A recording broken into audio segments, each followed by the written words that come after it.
All right, Derek, let's dig into it. Championship Sunday is here. And let's start things off with the NFC. All these games, both of these games, presented by BetMGM. Washington at the Eagles. Eagles are -6 in this game. The fact that this is just the NFC Championship game is absolutely wild. I mean, I was going back through history, and it's the most unlikely NFC Championship game pairing and one of the most unlikely Conference Championship game pairings I think we've ever seen. And it's certainly the most surprising, I think, since I started doing this on a bunch of different levels. It's really like right off the jump, any team doing this with a rookie quarterback, regardless of the quality of the rookie quarterback, is completely insane. Especially a team that's not we've had these before when the rookie quarterback's been dropped in. It's like Right. they have a top 3 defense. That's typically when we see something like this happen. The fact that they're doing it with about a below average defense and the quarterback is driving it, you never could have predicted something like this. No, and I predicted the exact opposite when I know I've said this Yes. before on I've said this before on the show, and we were picking our bad teams for our team draft. I put Washington on my do not draft list. I just thought that there was no way that this would all go so well in year one. And it's probably the most wrong I've been about any team ever. The fact that I really could not see a world where they won more than 6 games. And now they're here in the conference championship and have a pretty decent chance to go win it. Like, this is a team they've already beaten once before.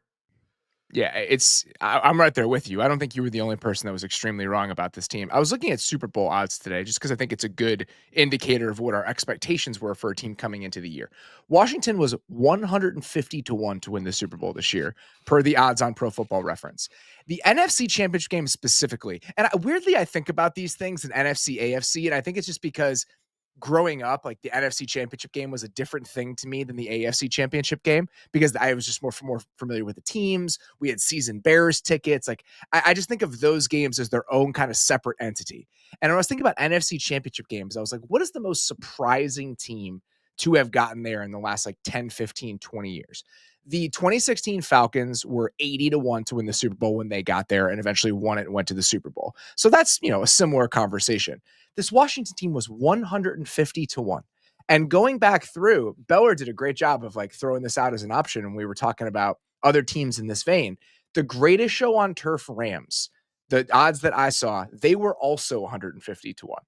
So in the NFC specifically, you have to go back like more than 20 years, 25 years to find a team like this. In the AFC, the 2021 Bengals were sort of analogous to this. They were 150 to 1 coming off of Burrow's torn ACL year. And so that's also very surprising. But in the NFC specifically, I can't remember anything like this since I've become like an adult.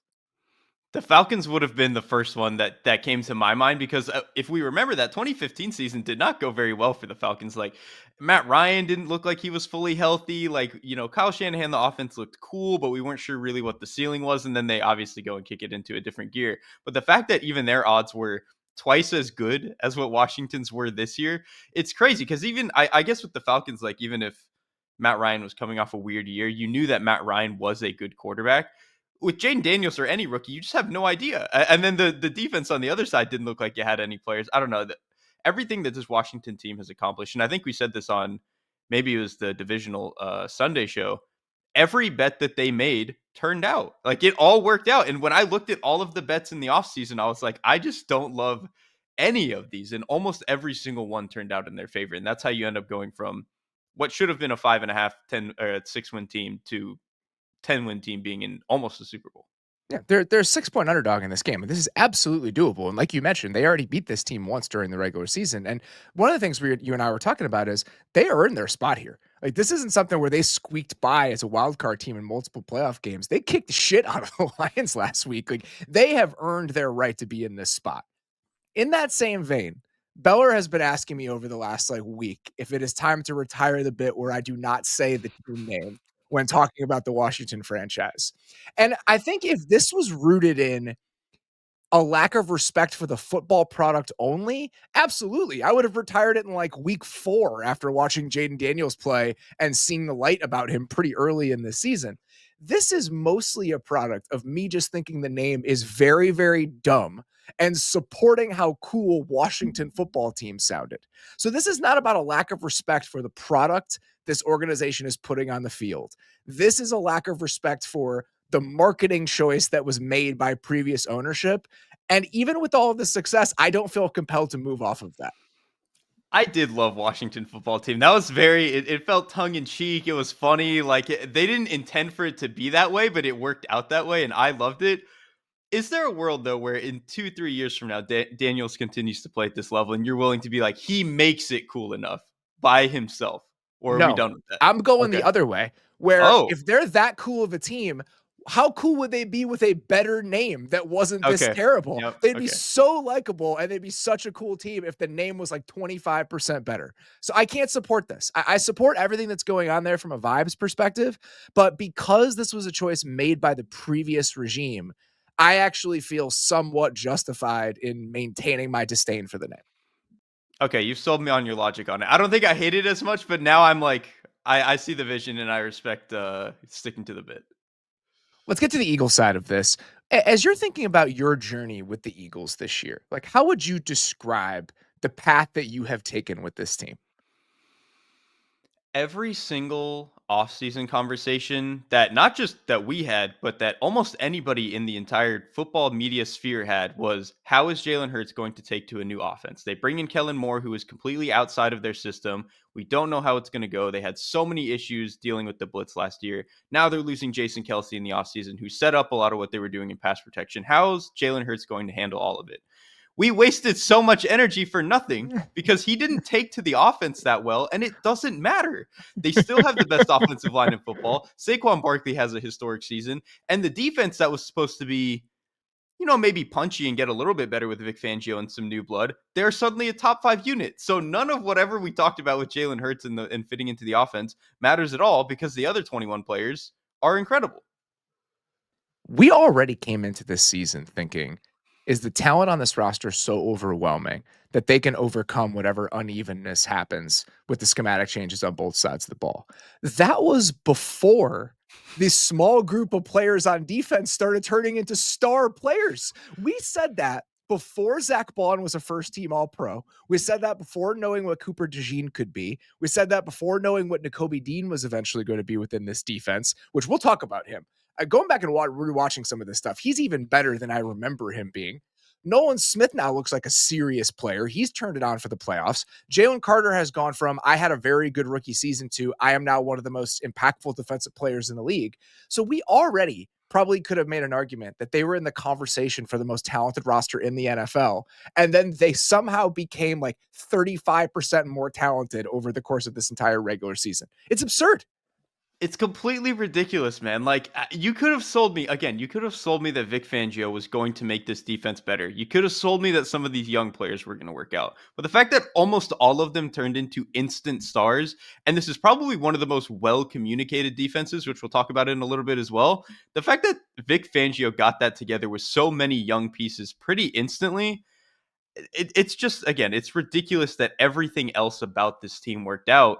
That whatever questions we had about what should be the most important part of any roster is, how does your quarterback fit into the offense? They've built everything else so well that you kind of forget that even happened.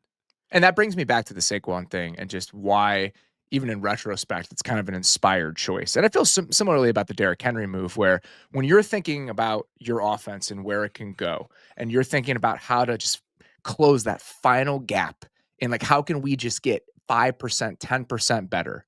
Dropping this sort of talent at that position into a really, really good rushing ecosystem, it's just a way to take an offense to a place that we haven't really seen recently.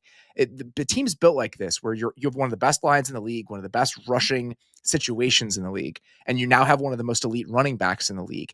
That just doesn't happen that often. McCaffrey's probably the best example of that. And McCaffrey, the receiving element of it was at front of mind for me when I was thinking about how he kind of reshaped that offense. So seeing Saquon Barkley do this, the passing game, and maybe it's some inconsistencies in the passing game, matter a little bit less when you're going to rip off like 165-yard run a game. And that's kind of what's happened with this team over the second half of the season.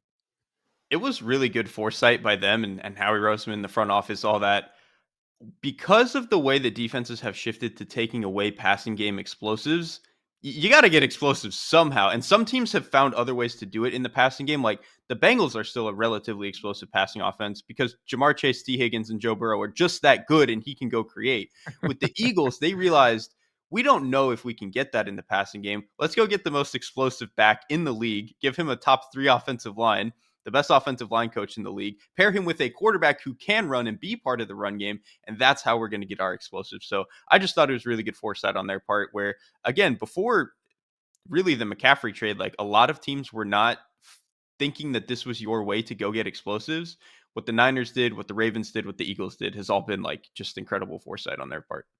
Speaking of foresight, there's just a lack of any sort of short-term memory on my part because I was looking back through notes today at the lessons from the Final Four show that we did last year, and my first lesson was, how do you find explosive gains in this new world that we live in? And one of the primary examples was like CMC, Jahmyr Gibbs, all of the teams that were doing it at this point in the calendar last year, and I somehow forgot why that would matter when I was thinking about the Eagles this season. Gibbs was another good one. I forgot that because everyone panned, taking a running back who's a little bit smaller at 12th overall. Turns out when he's one of the top 5 most explosive players in the league, it's a fine bet to make.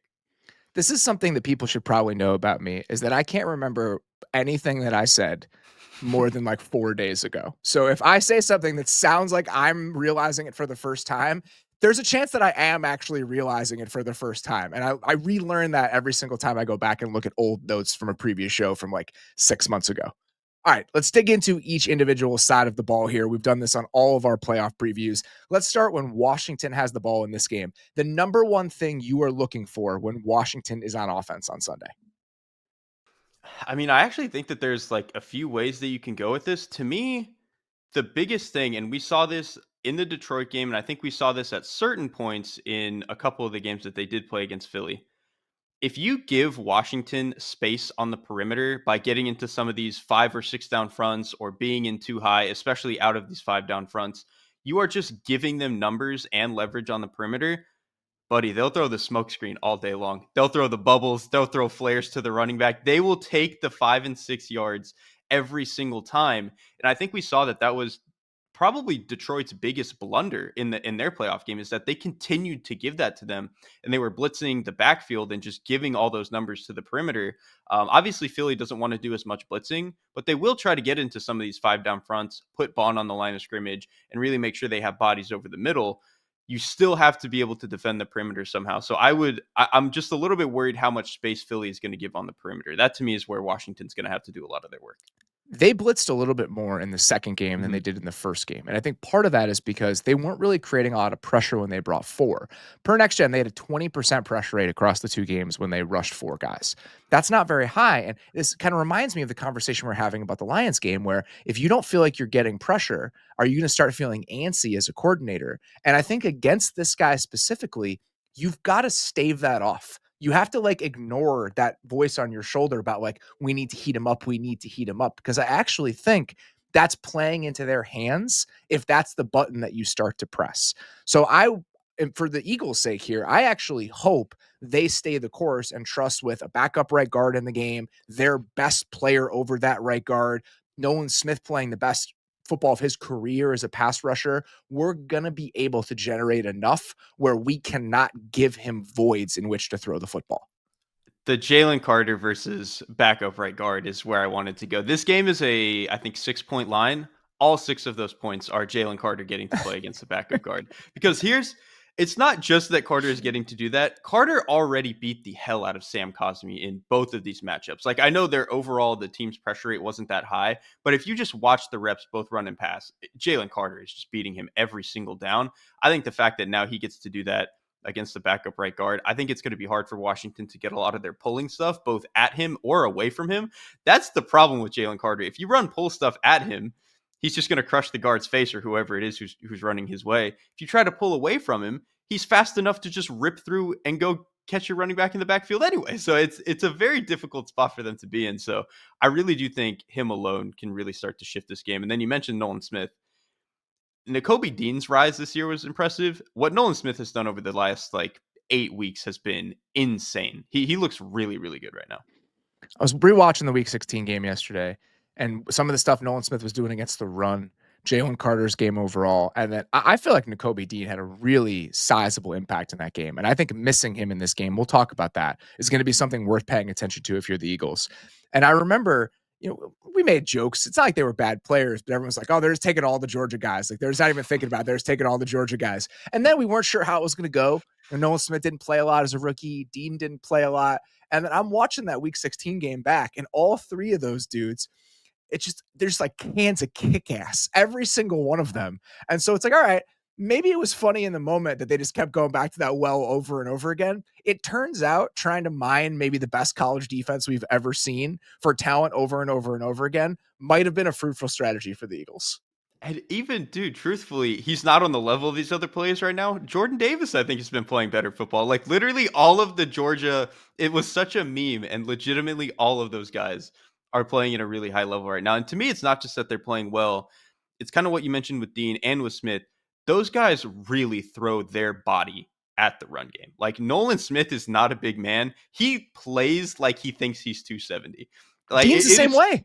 Yes, Dean is absolutely the same way. He plays like he's Donta Hightower. He is not built like Donta Hightower, but he really believes that he can go do that. And I think it just brings such a it's almost like the Derrick Henry effect. Like when you're as an offense, you just don't want to tackle that guy over the course of 4 games. It's almost the opposite with this defense where you just don't want to go bang in the run game with them for 4 quarters because you know that guys like Nolan Smith and Nakobe Dean are going to hit you like that. And that's why I do think Dean's lack of presence in this game is going to be kind of an issue for them.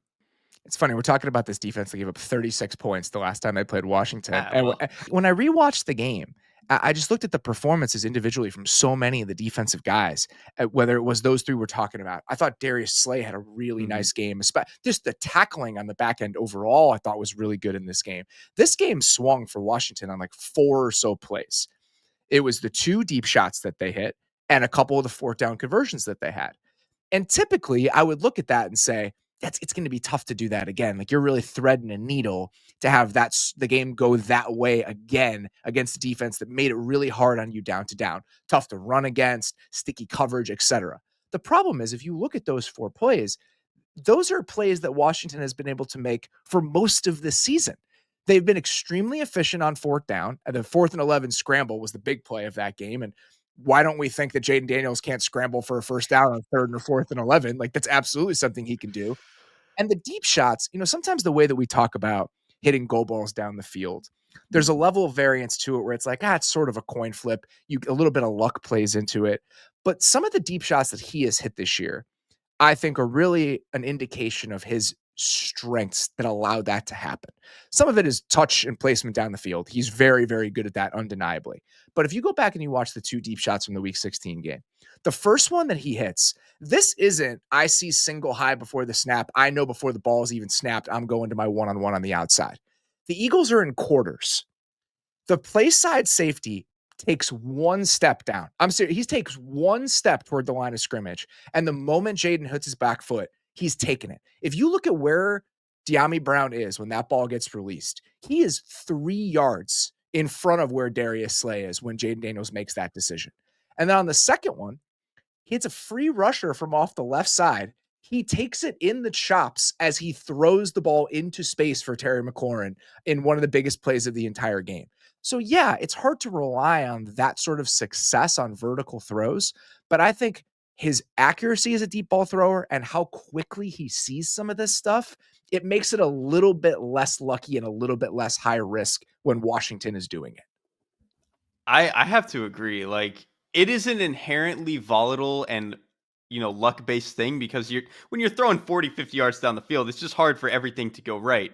But the thing with Daniels and even to a different degree Terry McLaurin, they do everything within their control to make sure that these are 55% completion instead of 35% completion. Like they're not just luck based. We're hoping that we're going to catch this. They're doing everything that they can to squeeze those last handful of percentages out of it. And so between that not really feeling like a luck based thing for them, and then the 4th down stuff, there is some degree, again, where if we were to have this conversation in the offseason, I would probably say they're not going to convert on 80% of their 4th down conversions next season. However, they've done it all of this year. And I do think that right now, the way that Jaden Daniels is scrambling, like you probably are going to be able to get a number of those conversions. So on one side, it doesn't feel very lucky for them. On the other side, the part of it that feels like I would think it's actually going to swing the other way. I just don't think Philly is going to give up as many of those plays in this game. Like, this is a team that doesn't make mistakes. And so, And the even though I lowest think explosive pass rate allowed in the NFL this season. exactly, and I'm sure since week 6 or 7, whenever DeJean got into the lineup, it's been even better than like when it started. Like, this is a team that does not make mistakes, and so I would expect, even though Washington has the capacity to win in these high leverage scenarios, I'm more inclined to believe that Philly will kind of batten down the hatches here a little bit. There was an element of how they used DeJean or how DeJean played in the last matchup that stuck out to you. I want to hear more about like what you realized and recognized when you were watching him specifically in that game.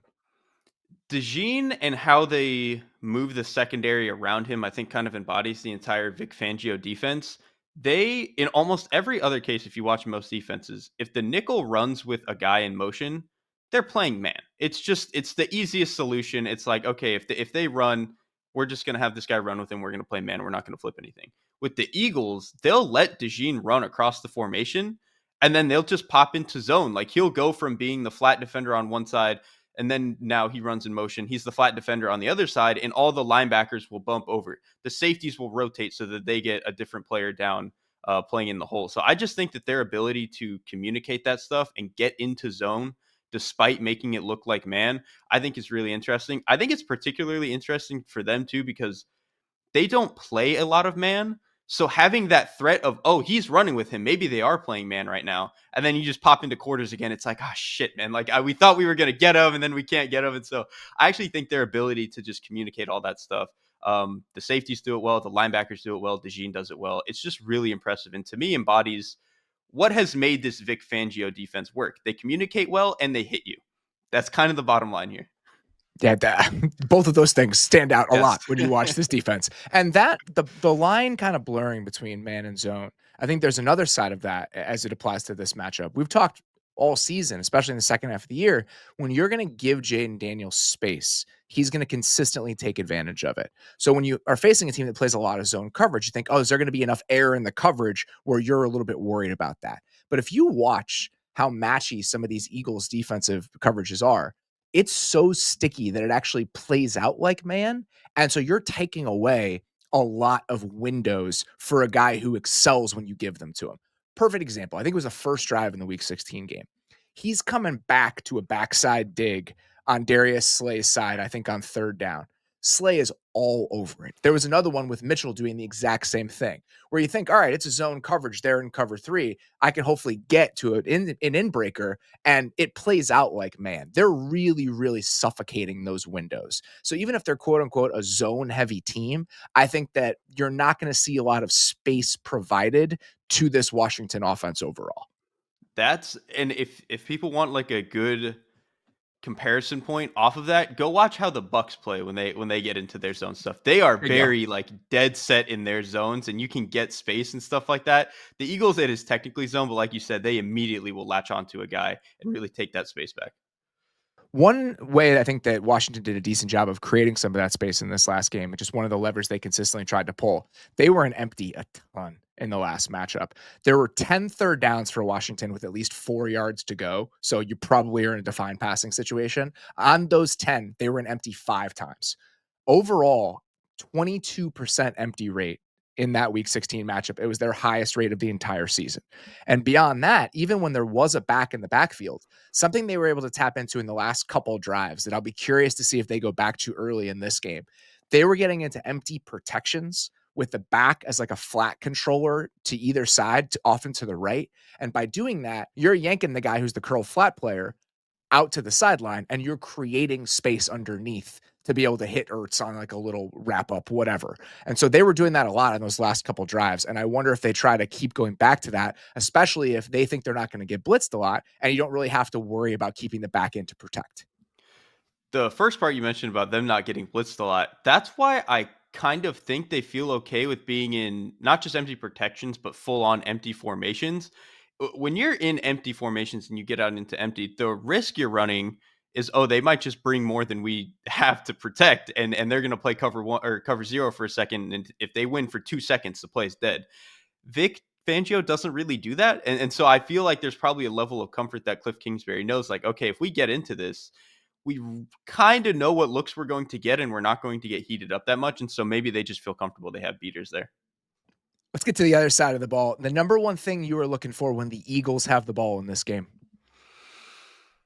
Two of Philadelphia's highest blitz rate games this season were against Washington. And I know one of them, Kenny Pickett, was playing, but the other one was Jalen Hurts, and they blitzed him 41.2% of the time. That is a lot. And I know that there's been so much discussion about, Hurts' ability to handle the blitz this year and some of their doing a better job of getting into different answers.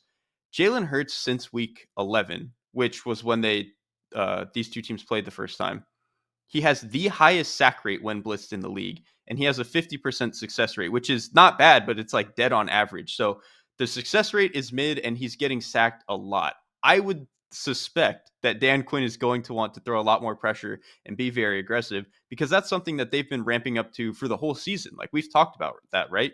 They were playing a lot more cover two, a lot more softer stuff early. As they've gotten comfortable with what they want to be, moving some of the secondary pieces around, they've been like, all right, man, we can get back to throwing our fastball a little bit here and start bringing some pressure. So I would expect that to be the case again in this game.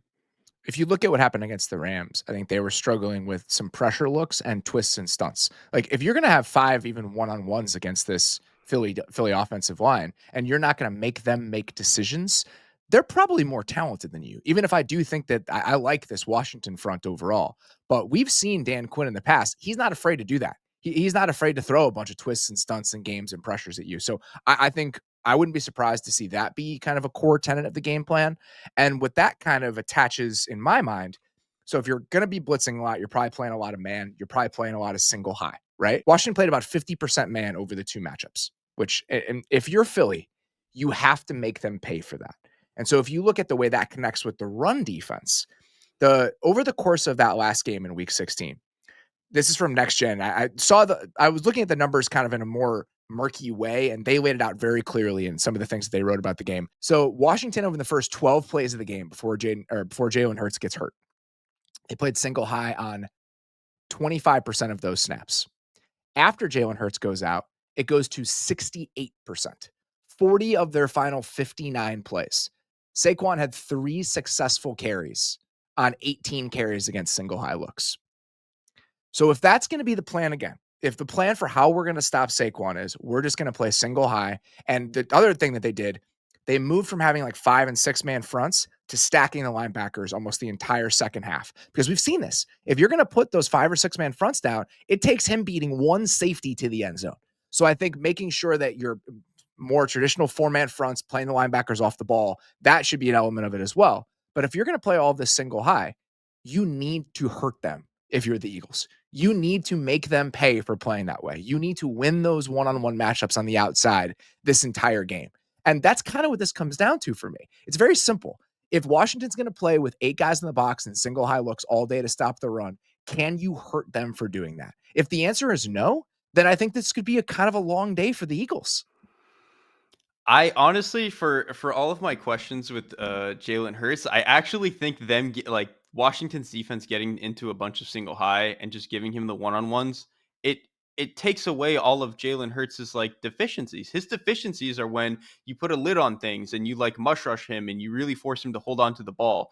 Okay, well, if we're just gonna rush 4 and 5 and kind of throw some bodies at him and just play a bunch of man coverage, it becomes very simple for him. And AJ Brown is probably going to win a lot of those opportunities. Dallas Goedert can win a lot of those opportunities, and so can Devonta Smith. Like it feels like you're simplifying the game for a quarterback that for the last handful of weeks and months has really struggled when teams have like thrown a lot of weird, funky rotations at him and stuff. So I almost wonder if Washington goes back to what they were doing earlier in the season, where it was a little bit more cover two and stuff like that.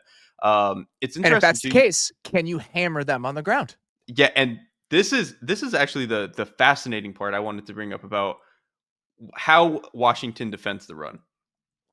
Between the tackles, this is according to NFL Pro. Between the tackles, Washington allows negative 0.32 rushing yards over expected per rush. It is the best in the league.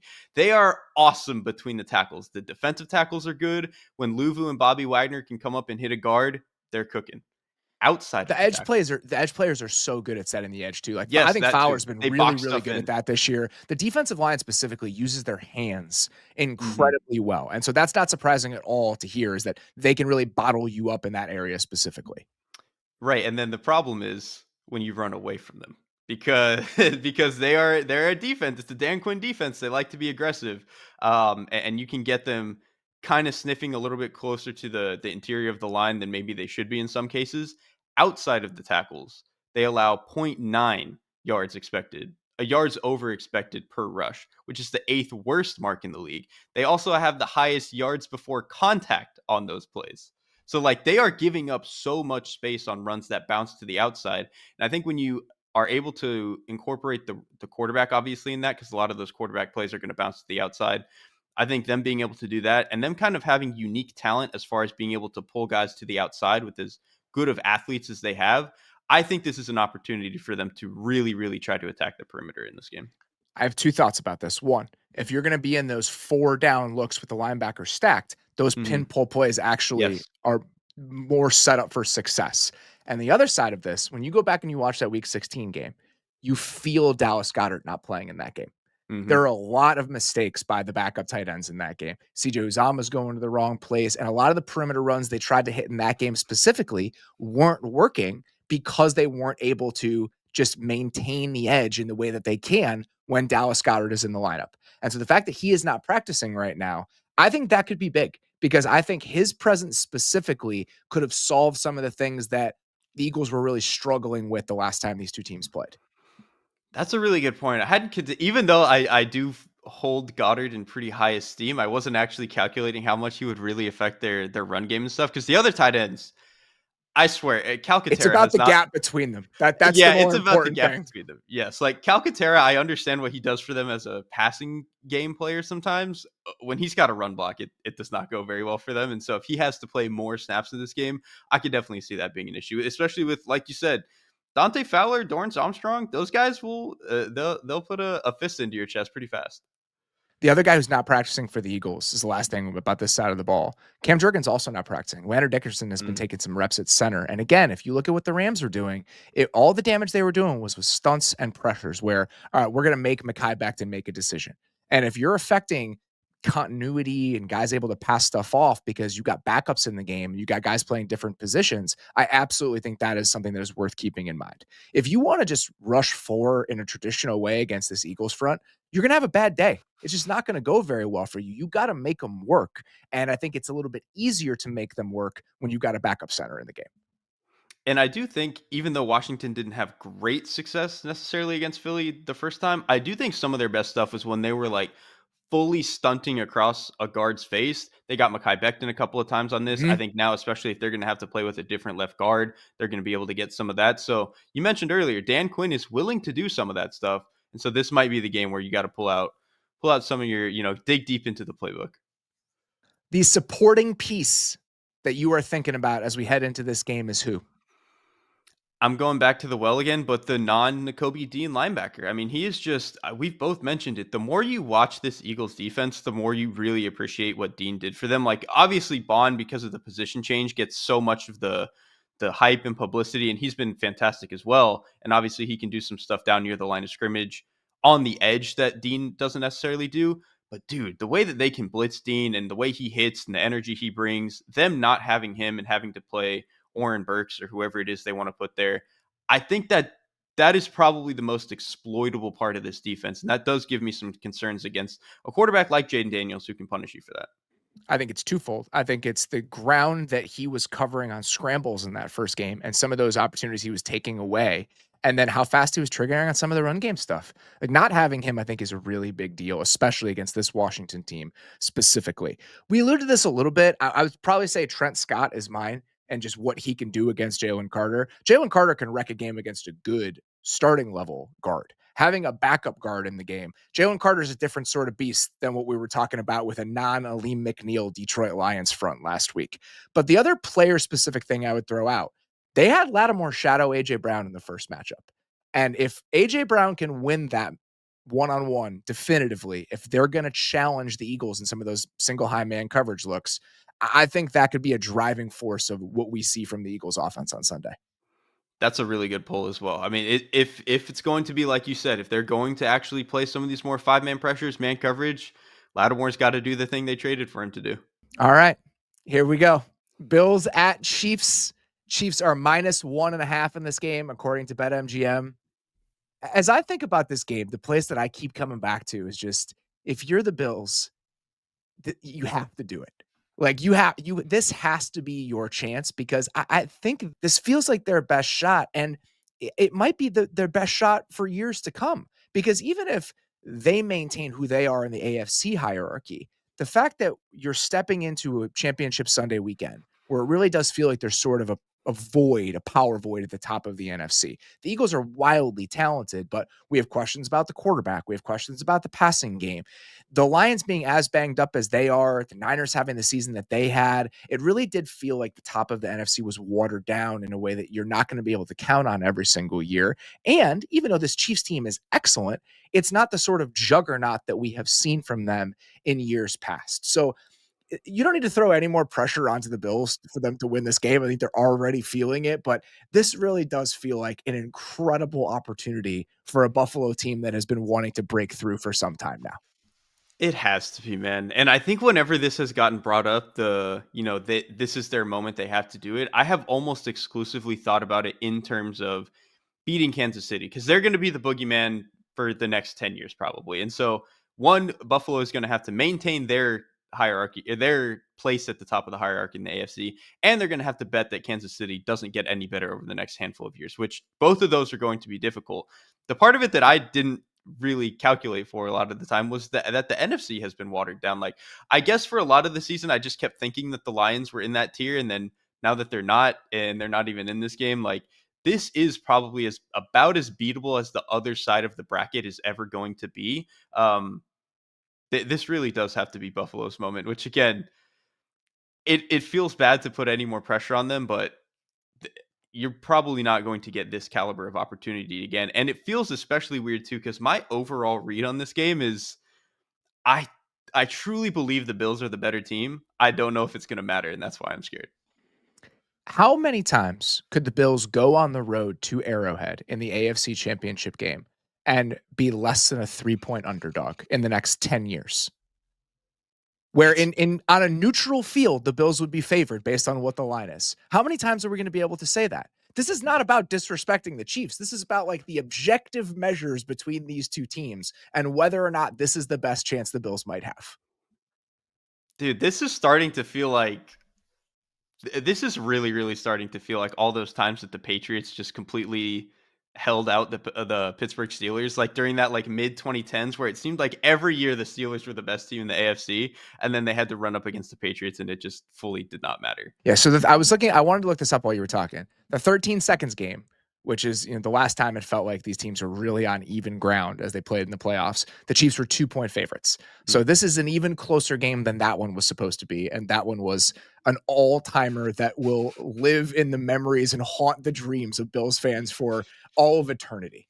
And the fact that the Bills are in this position, it's a little bit surprising to me based on the way that I was conceiving of this team coming into the year. I thought this would be a sort of a soft reset for this organization. And it's not because of the names that they moved off of. That was not the issue. I know that a lot of those guys were aging, they were expensive, they weren't as big of contributors as people on the outside probably made them out to be by the end. But I just thought they were so young and unproven at some of these individual position groups. I'm like, we're going to go into a season with like Taylor Rapp and DeMar Hamlin and Cole Bishop at safety and just feel good about that. We're going to go into a season with who are you really being able to rely on in your pass catching group? And we think this is like a championship caliber team. And I learned my lesson about this. And I think what this really reminds me of is a lot of the things we said about the 2022 Chiefs, where they trade Tyreek Hill. Obviously, that team still had Travis Kelce, but there were so many question marks about the pass catching group. And it was Travis Kelce, Juju, MVS, and Jerick McKinnon. And it didn't really seem to matter because the offensive line had been revamped into one of the better groups in the league. And the quarterback is so good, so dynamic, and so versatile that the rest of it matters a little bit less. And I think I've learned that lesson about Josh Allen and this Bills team in the same way I kind of had to learn that lesson about the Chiefs 2 years ago. You would have thought maybe we would be a little bit more open to it after the Chiefs did it right, because Josh Allen is about as close to Patrick Mahomes as you can get. But at least with the Chiefs, like, okay, well, we've seen them do all the winning and we've seen the proof of concept of it. With the Bills, you hadn't quite seen it yet because they'd never gotten over the hump against Kansas City specifically. I think this was not that we needed any more confirmation that Josh Allen was certainly one of those quarterbacks, but his ability to do it this year where the offense feels completely different than it ever has. Like, it has, for as incredible as I think he's played, they've actually taken a lot of the burden off of him. And that's not to say that he can't handle the burden. It's just that, like, they completely shifted the offense from, hey man, we're going to be in getting five out in the route with Stephon Diggs all the time, to, all right, let's simplify this a little bit. Let's like make the passing game a little bit more dink and dunk. Let's really start to control all of the variables. I did not expect that kind of in one turnaround offseason with them giving up Diggs would be able to make it work the way that they've made it work. I totally agree. It's just a very different feel to this team, and again, that's why it feels like this might be their best shot. The fact that I think we're inclined to make this feel a little bit Bills-centric and think about what this means and the stakes for them really speaks to the amount of Chiefs fatigue that has set in. And I think what's happened with this team over the last couple weeks, where the narratives around the officiating and just all the things that are starting to bubble up, they've become villainous as part of this process by no fault of their own. I think this is just about exposure over time. And I'm guilty of this too. I don't have things are not rigged for the Chiefs. I do not think that. I don't even begin to think that. But I think when you conceive of this team and consider what they've accomplished and what they're on the verge of accomplishing, if they win three in a row, it also starts to run together a little bit. It's like, oh, they've been to 7 straight AFC Championship games now. Oh, they might go to 3 straight Super Bowls and win 3 straight Super Bowls. It becomes mind numbing a little bit over time. And I think that's part of what has made them villainous, is that it's just exposure to this team and a little bit of fatigue, not anything that they are doing or some shadowy forces are doing that has made them unlikable in the face of the general public. They are not an unlikable team. That's the Nothing about craziest. them. Like, Andy Reid is super likable, Mahomes is super likable. The fact that they have this like homegrown defense with a coordinator who's been there forever, like, all of it theoretically should be a team that we all love. But we're just all a lot of people are tired of it because they just keep winning, and like, that to me is the easiest comparison for all of this. Obviously, is the Brady era Patriots. Belichick was one of the most hated head coaches and had like a personality that nobody wanted to deal with. Brady had a number of scandals, including like Deflategate. There was all the Spygate stuff. Like, that was a villainous team worth hating. The Chiefs are just like, they're just good. Like, if you want them out of your life, just beat them. Like, just go beat them then. Yeah, Steve Spagnuolo might be the kindest man I've ever encountered in like professional sports, and somehow we've made this team into a villain. I think again, it's the fact that there's fatigue that sets in when a team wins for a long time, and I think the other side of this is the Fumble Rooski commercial has turned people against Andy Reid, See, that might be consciously or fair though. not. I think that's what it is. That one might be fair. Those commercials, I think we've had enough of those commercials. We've definitely had enough. Let's get to each side of the ball here. When the Bills have the ball in this game, the number one thing you are looking for. To me, I think this is a very fascinating matchup in the way that it might play out. Obviously, last time they had a decent day. I think anytime you go against Spags, number one priority is don't let him do the funny stuff. Do not let him blitz you with nickel corners. Do not let him get into weird fronts. Do not let him put 6 defensive backs on the field and get into these funky coverage rotations. And I do think that the Bills have kind of built their offense to do that. They want to be in some of these heavier formations, 12 personnel. They'll throw a fullback on there sometimes. Obviously, they do all the 6 offensive lineman stuff. So I know some of that takes some of the keys away from Josh Allen, and you feel like that would be the wrong thing to do in a playoff game. But I just feel like against Steve Spagnuolo, against the way that this defense has been playing for most of the season, I would not want to hand the keys to Steve Spagnuolo on championship weekend. That just seems like a way to lose a football game. This is such an interesting push and pull to me, because if you go back and you watch the last game between these two teams, the Bills really struggled to move the ball, but especially run the ball when they had heavier personnel on the field and the Chiefs are matching it with base. The Bills averaged like just over 4 yards per play against base defense in that week 11 game. James Cook had a 22% rushing success rate overall, and it was even worse into those base defense looks. And so if you're looking at the way that the Chiefs' run defenses looked over the course of the season, in weeks 1 through 9, they were fourth in the NFL in EPA per rush on defense. In weeks 10 through 18, they were 22nd. There's a huge gap there. So you'd assume we can run the ball on them a little bit. And teams have shown that, but they've been much better at defending the run out of base than they have been in nickel. And I also think, even if you're just conceiving of this team as a coverage unit, Chamari Connor might be like the weakest link in the entire back seven.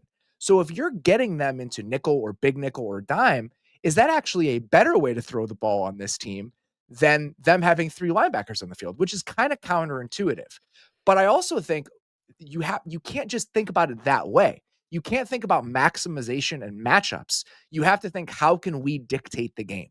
So maybe you're a little bit less dynamic. Maybe you're set up to run the ball in a little bit less of an explosive way if you have 21 or 12 or some of the 6 offensive lineman stuff. But if that still allows you to dictate the game, maybe a lack of optimization is the way to go. So I originally I was like, are we sure they should be doing this? And then when you were framing it that way, where it's like that actually allows you to control how the game goes, I actually think there's a lot of merit to thinking about it that way. And again, it just feels you feel like you don't want to take stuff away from Josh Allen. And by getting into heavier stuff and trying to run the ball more, you are inherently doing that. And you're forcing more of your deep shot plays and stuff to be controlled play action plays instead of we're just going to be in gun 4 and 5 out in the route and he's just going to chuck it down the field. You want to do that stuff. But the problem is, again, if you can get into heavier stuff and control the game, you can dictate the pace. You can tame Steve Spagnuolo in a way. Whereas if you go the other way and you get into more of your spread looks and try to operate that way, there is a world where Josh Allen just goes nuclear and can have a 400-yard day. There is a world where he can do that. There's also a world where Steve Spagnuolo throws a bunch of coverage rotations you haven't seen before, and you just end up with a very, very volatile passing game that does not do enough when we know on the other side of the ball, the Chiefs are just going to run the hell, like clock the ball and really give you issues there. So it's a weird spot to be in where it's you don't want to take the keys away from Josh Allen, but you don't want to give him to Spags. It's a very difficult push and pull, like you said. At this point, I think if you're the Bills, you should believe in your ability to run the ball against anybody, even with them putting bigger bodies on the field. After the way it went against the Ravens last week, and Nate did a good job of pointing this out in the piece he wrote about for Yahoo today. The Chiefs struggled against 2 back runs over the back half of the season, and they did last week against the Texans as well. So maybe we see a little bit more Reggie Gilliam compared to the 6 offensive lineman stuff that we would have previously over the course of the season for the Bills. I think believing you can break through on the ground against a team that, even if they were really good against you in a 1-week sample, has struggled for the most part to defend the run over the second half of the season. I don't think that's the worst way to think about this game, especially with Spencer Brown potentially coming back, Spencer Brown being back for this one. Because when you watched that last game, you missed him. You knew that he was not there. Vandermark played that entire game. I think it was the only game Spencer Brown missed all season. And again, in the run game and in pass protection, you felt that he was not on the field for the Bills. So I do think that's a big thing to consider. I absolutely think so. Like the Bills did not run the ball very well in the last matchup. I have to imagine getting one of the best right tackles in the game back into the lineup probably going to do a lot for you, especially too in my opinion in this last game. Osiris Torrance did not play very well, and so now if you can insert Spencer Brown back next to him, he feels a little bit more comfortable. Maybe some of their double teams look a little bit better. It just feels like the floor of the offense should be lifted a little bit higher. I will say too, it's funny we're even talking about it in this framing where it's like the Bills have to do all this stuff. They won the last game. Like they did a lot of stuff very well. It's just funny that it still feels like you have to pick it even more things to make sure you can do it on conference championship weekend. Well, one of the things I think is important to remember about that game is it was a little bit high variance for Buffalo. They had a couple big explosive shots they hit down the field against man coverage. And so I think the Chiefs actually did a good job in that game of sending that Bills into a frantic mode when they were throwing the ball that we don't often see from them. Some of that was Karlaftis getting pressure against Vandermark we likely won't see, but also when they were blitzing, they did a really good job of affecting the quarterback. Josh Allen was 8 of 16 when blitzed in the last matchup. And if you look at both of those big shots that the Bills hit in that game, they were against Najee Johnson in one-on-one situations. There's a chance that Najee Johnson doesn't even play much in this game with Jalen Watson being back out there. So I think some of the paths for Buffalo in week 11 may be shut off to them in this game. And that's why I think playing a little bit more of a controlled style and being able to dictate things and keeping things a little calmer on that side in the same way they did against Baltimore, I don't think that's the worst way to approach this. Yeah, that's a really good point. And even one of the explosives that you just mentioned, one of them was to Amari Cooper, who's kind of been MIA in the offense a little Yes. bit as of late. So even that's a really good point. The other key difference for me, just speaking of like sending a team into frantic mode when they're dropping back to pass, the gap between who the Texans are as a pass protection unit and who the Bills are as a pass protection unit, I think is worth paying attention to as we get into this game. No team in the NFL per next gen created more unblocked pressures this year than the Kansas City Chiefs. It was almost 3 per game.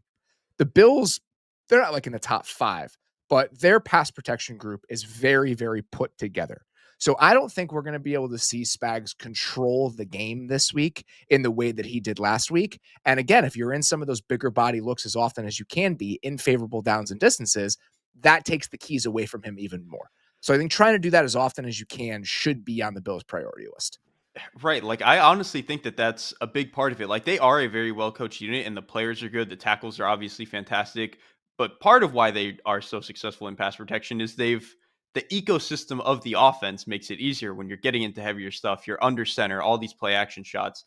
So again, that's why leaning away from it, even though it would give more, I guess, agency to Josh Allen, it would be a double edged sword against Spags for sure. The last thing I'll mention here, and we could talk about this on either side of the ball because it applies to both quarterbacks. Where does the back-breaking scramble in this game come from? Who gets it? Because there is going to be one at some point that just breaks the will of an entire fan base on like 3rd and 13. I'm just curious who gets it. This number to me was shocking. Per next gen, Josh Allen's scramble rate on 3rd down against the Chiefs in his career is 19.2%. It's What? 9% against every other team. So he is more willing to use his legs in these moments. And we know that Mahomes is. Who's going to get that? I'm just snatching your will to live scramble in this game because I can imagine it coming. And whatever side it lands on, I think is going to be big. I mean, Josh had it the last time when they played in the regular season, so I mean, Yeah. maybe he can double down and do it again. Let's get to the other side of the ball here. Number one thing you are looking for when the Kansas City Chiefs have the ball in this game. There were a number of areas I wanted to go with this. I think what I actually landed on was when I watched the game back, I kind of forgot how much man coverage and how much like spy stuff the Buffalo Bills were actually doing to Kansas City. And the reason I think that that is kind of important now, obviously it's important in general, but the Chiefs did not have Hollywood Brown the last time around. And I think we saw pretty immediately the first game that Hollywood played against a heavy man coverage team in the Texans in, I think, week 16.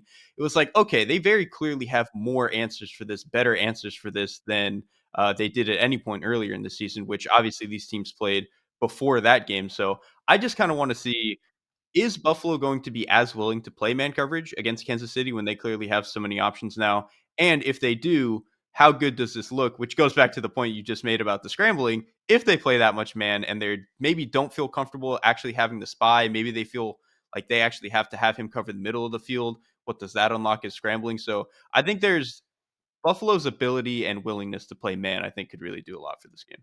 And again, there's a push and a pull here. And so I'll present Yep. you two Yep. different scenarios, and I want to know which one you figure is worth landing on.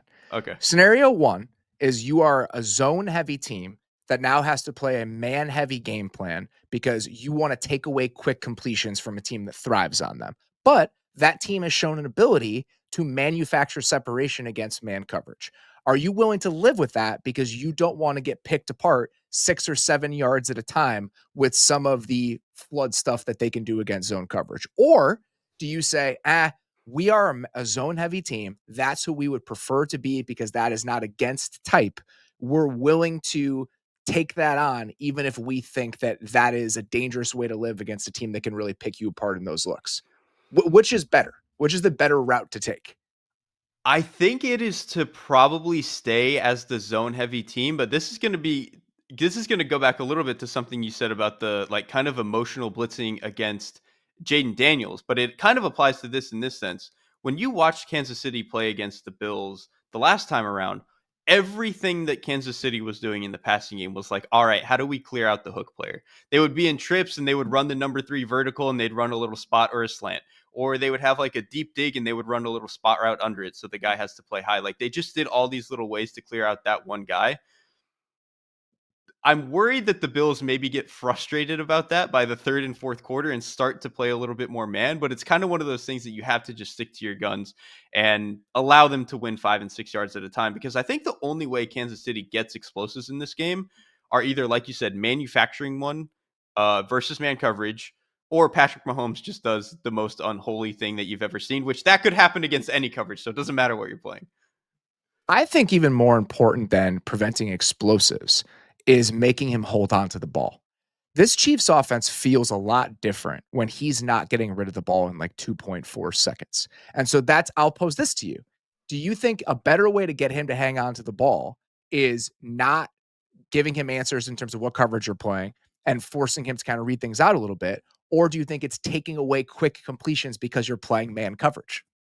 What is the better route to make him hang on to it longer than he wants to?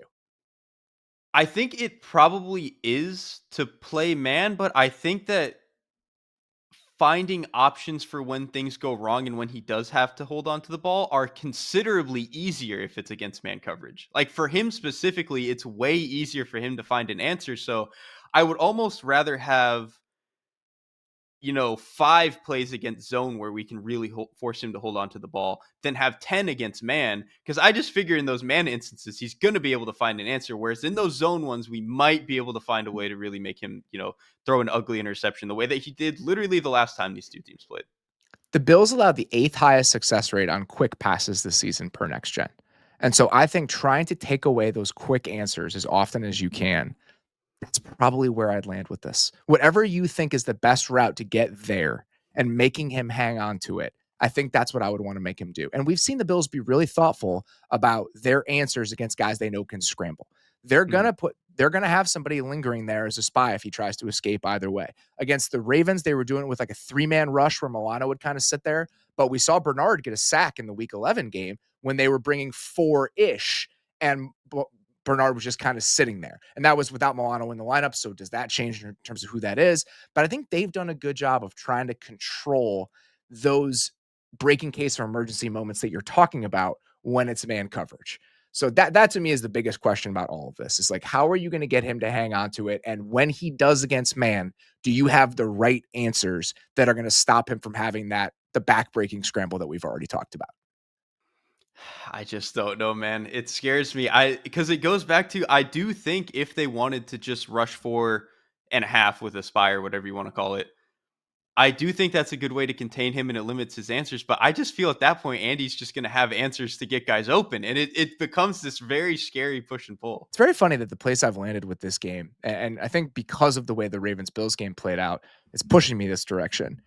It kind of feels like whoever makes fewer mistakes is going to win this game. And the idea that this is where we've landed with the teams quarterbacked by Josh Allen and Patrick Mahomes, who were playing some of the most exciting football we've ever seen 3 or 4 years ago, but now they're these heavy personnel, run heavy, control the game sort of teams. That's what they are now. And so I really do think whoever can avoid those really, really game swinging bad mistakes in this game might be the team that eventually wins it. You know what's the funniest thing about that to me is a handful of Tom Brady's best years or Super Bowl wins were specifically that. He obviously had some really high octane years as well, but he had some Super Bowl wins where it was like, all right, man, we're going to win this by a couple of scores. We are just going to be the smarter football team. The high octane years are the years they lost. Right, right. So maybe that should have been a lesson for them. Maybe they could have 10 Super Bowls if all they did was limit mistakes. But it's so funny that coming off of Brady finally leaving the AFC, it was supposed to be like, man, we have Patrick Mahomes, Josh Allen, Lamar Jackson, all these super high octane explosive players. Now we're sitting in an AFC Conference Championship game where all of that is out the window, and we're at the point where it's Josh Allen and Patrick Mahomes. The two explosive guys are just, all right, which one of you guys cannot ruin the game for us? It's wild. All roads just lead back to Tom Brady when it comes to One postseason way or another. success. The supporting piece you are paying attention to in this game is who? I've got a couple, and it kind of leans to the same matchup ish. One to me is I mentioned him earlier, Osiris Torrance. I thought he was one of their worst players the last time that these two teams played. I imagine there's a world where he can play a little bit better with, again, Spencer Brown getting next to him this time. Hopefully he can play a little bit better and do a little bit more, especially against Chris Jones. You're going to need it. The other one to me, um, is Leo Chenal. If the Bills are going to run some of the six offensive lineman stuff, try to hit the perimeter, he's the guy you can put on the edge. We've seen them do this in the playoffs before and put him on the edge. So I just kind of want to see how important that's going to be. Yeah, those three linebacker looks and what we get out of those three linebackers, I think, could be very important in this game if we do think the Bills are going to play a bunch of heavy personnel.